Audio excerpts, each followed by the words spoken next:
और दरबार में इंदल कुमार, अमरजीत और बेटी कंचन कैसी है?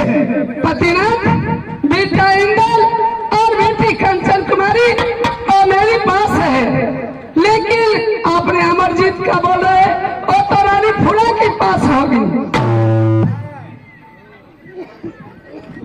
हाँ बहन, ये तो ठीक कहती है। मंत्र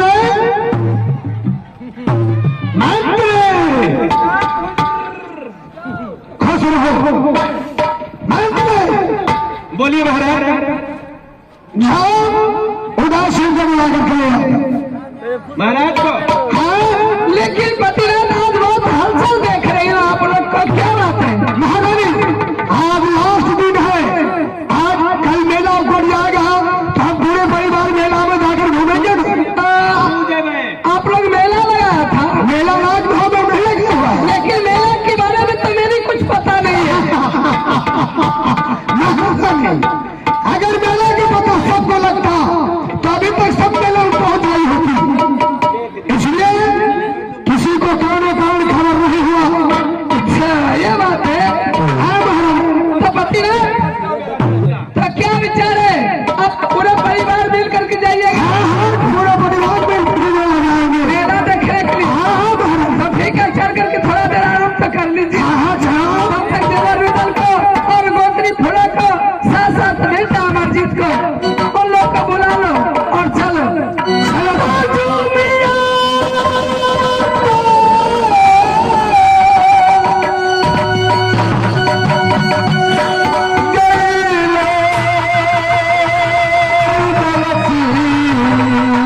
को छोड़कर के जाना। लेकिन आज लेने के लिए गया जो बड़े भाई साहब की बुलाहट है राज दरबार में, पूरे परिवार मिल करके जाओ। तो रात मोहब्बत में पूरे महल में अमरजीत को मैंने खोजा, कहीं भाज नहीं लगता है, आपके पास तो नहीं आया है। हमारे पास आ गए अमरजीत। अमरजीत कहाँ है? उसे फौरन मेरे हवाले करो। इतना गुस्सा पूछिए देवर उधर का। एक तो चिंता के मारे देवर जी आया है, दूसरा आप इतने गुस्सा में क्यों हो रहे हैं? इससे हमने पहले मना किया था जवान महाबा में मेला नहीं लगेगी, लेकिन इसके जिद करके कहा ये भैया ऑर्डर दे दिया मेला लगेगा अपने पुत्र का खुशहाली में। सिंह, हमें दुनिया में कुछ नहीं चाहिए, हमें अमरजीत इसी वक्त चाहिए।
नहीं तो उसके बगल का खान खींच करके होते होंगे सीख दरबार में तोड़ दूंगा।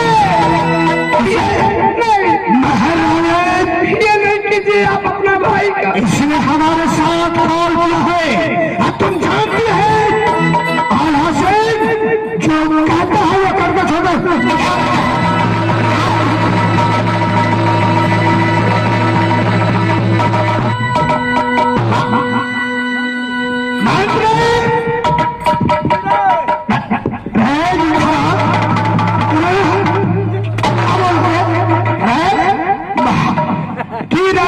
कौन सी उसको कहा?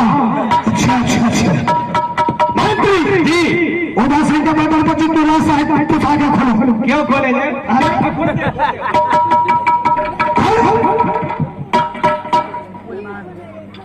मैया मोरा बनल रे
गलती मुझसे हुआ है, इसमें भाई की कोई गलती नहीं। भाई पर मैं कोरा मत चलाइए, भाई की सजा देना है तो मुझे मत छाड़ी। आप तो तिरिया हो बेटा दो होते ये मिलता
राजदरबार में राजा को फैसला होती है।